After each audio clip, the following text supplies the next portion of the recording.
नमस्कार। आज के इस बेहद खास विश्लेषण में हम एक ऐसी गाथा पर बात करेंगे जो सिर्फ एक पुरानी कहानी नहीं है, बल्कि एक ऐसा पल है जहां नियति का सामना एक ऐसे सर्वोच्च संकल्प से होता है जिसने जीव विज्ञान यानी बायोलॉजी के नियमों को ही पलट कर रख दिया। जी हां, हम रामायण के उस 14 साल लंबे महात्याग की बात कर रहे हैं, जिसे सिर्फ शरीर की ताकत से नहीं बल्कि शुद्ध और अटूट समर्पण से मुमकिन बनाया गया। चलिए बिना देर किए इस अद्भुत गाथा को समझते हैं। तो चलिए सीधे इस कहानी की गहराई में उतरते हैं।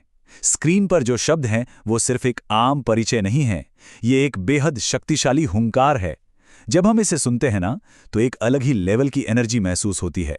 यहाँ एक योद्धा खुद को सिर्फ एक छोटे भाई की तरह नहीं, बल्कि शेषनाग के अवतार के रूप में सामने रख रहा है। और हम जानते हैं कि शेषनाग का तो मूल स्वभाव ही सहारा और सुरक्षा देना है। ये वो नींव है जहां एक महान योद्धा अपने जिंदगी का सबसे बड़ा और सबसे कठोर संकल्प लेने के लिए बिल्कुल तैयार खड़ा है। अब हम बात करते हैं उस अटूट संकल्प की जो 14 वर्षों के वनवास के दौरान लिया गया। ये कोई दुख भरी यात्रा नहीं थी, बल्कि एक कभी न खत्म होने वाली सेवा का बेहद कड़ा फैसला था। जरा उस घने जंगल की पहली रात की कल्पना कीजिए। एक तरफ प्रभु राम और माता सीता घास की एक कोमल सी शैया पर विश्राम कर रहे थे, और ठीक उसी वक्त बाहर पहरा देते हुए एक रक्षक के अंदर एक ज्वाला धधक रही थी। ये अंतिम प्रतिज्ञा ली गई कि 14 सालों तक जब भी उनके आराध्य की आंखें बंद होंगी, इस रक्षक की पलकें एक पल के लिए भी नहीं झपकेंगी। मतलब बिल्कुल नहीं, ये कोई आम सुरक्षा की बात नहीं थी। ये तो अपने खुद के वजूद को पूरी तरह से कर्तव्य के हवाले कर देने की बात थी। है ना कमाल का समर्पण? लेकिन यहां एक बहुत बड़ा पेंच था। निद्रा से सामना, यानी प्रकृति के नियमों को सीधी चुनौती। देखिए, हम इंसान हैं और हमारे शरीर की कुछ फिक्स लिमिट्स होती हैं।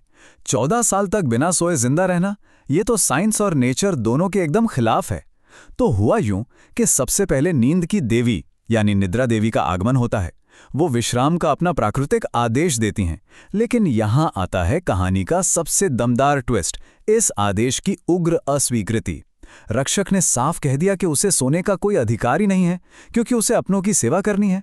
पर प्रकृति के नियम तो अटल हैं। तो यहीं से जन्म होता है एक ब्रह्मांडीय समझौते का, एक कॉस्मिक कॉम्प्रोमाइज का। निद्रा देवी ने एक शर्त रखी, अगर शरीर के इस नेचुरल नियम को तोड़ना है तो किसी और को तुम्हारे हिस्से की नींद का बोझ उठाना ही पड़ेगा। बैलेंस तो बनाना ही था। और इसी बैलेंस से जुड़ता है हमारा अगला और सबसे भावुक पहलू, मौन बलिदान और कर्तव्य की वो भारी कीमत जो चुकानी पड़े। और ये बात बहुत ही शानदार तरीके से दर्शाती है कि कैसे एक ही महान लक्ष्य के लिए दो बिल्कुल अलग लेकिन समानांतर बलिदान एक साथ चल रहे थे। एक तरफ था सक्रिय कर्तव्य यानी एक्टिव ड्यूटी, खतरनाक और अंधेरे जंगलों में एक रक्षक का लगातार जागना और पहरा देना। और दूसरी तरफ था मौन कर्तव्य, अयोध्या के सुरक्षित राजमहल में लक्ष्मण की पत्नी उर्मिला द्वारा लिया गया एक निष्क्रिय लेकिन बेहद ही कठिन निद्रा का बलिदान। ये दोनों एक तराजू के दो पलड़ों की तरह थे।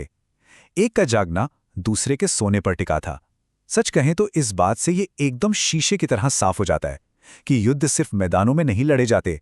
कभी कभी सबसे बड़ी लड़ाइयां महलों के बंद कमरों में एकदम खामोशी से लड़ी जाती हैं। इसी घटना से उर्मिला निद्रा का जन्म हुआ। ये सिर्फ एक घटना नहीं, बल्कि त्याग का एक अल्टीमेट लेवल है। इस बात पर जरा गौर कीजिए, एक रक्षक के कर्तव्य को मुमकिन बनाने के लिए एक पत्नी का 14 सालों तक लगातार नींद को अपना लेना। उर्मिला ने बिना किसी हिचकिचाहट के, बिना किसी शिकायत के ये भारी जिम्मेदारी अपने कंधों पर ले ली। क्यों? ताकि धर्म की रक्षा में कोई रुकावट ना आए।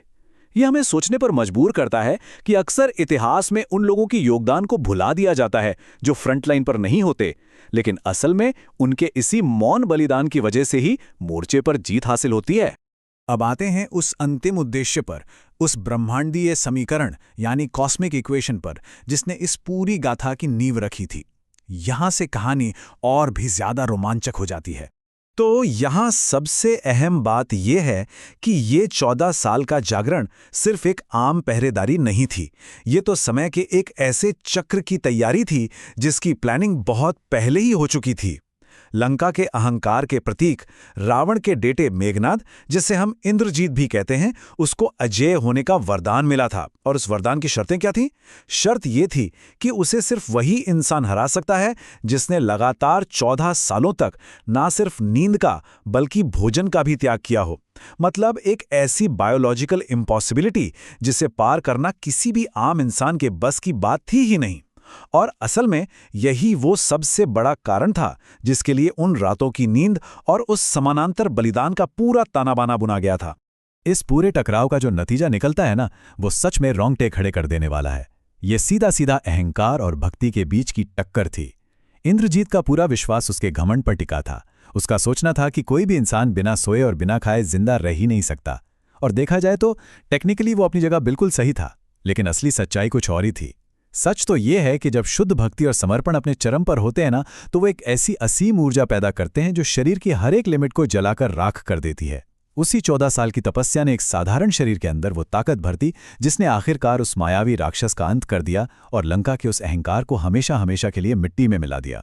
इस पूरी चर्चा से जो शाश्वत सीख हमें मिलती है वो है कर्मयोग और पूर्ण समर्पण की ताकत। इस पूरे विश्लेषण का जो असली सार है वो एक बेहद गहरे और शक्तिशाली सवाल में छिपा है। जब हम इस पूरी घटना को बारीकी से देखते हैं तो एक बात बिल्कुल साफ हो जाती है। अगर समर्पण किसी चट्टान की तरह मजबूत हो तो दुनिया की कोई भी शारीरिक सीमा हमारे रास्ते की रुकावट नहीं बन सकती। ये अद्भुत गाथा आज भी उतनी ही प्रासंगिक है।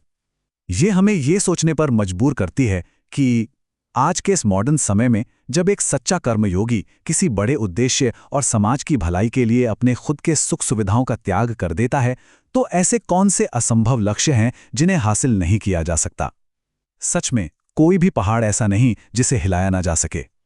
इसी विचार उत्तेजक सवाल के साथ हम आज के इस विश्लेषण को यहीं विराम देते हैं। ये एक ऐसा विचार है जो यकीनन काफी लंबे समय तक हमारे जहन में गूंजता रहेगा। साथ बने रहने के लिए बहुत बहुत धन्यवाद।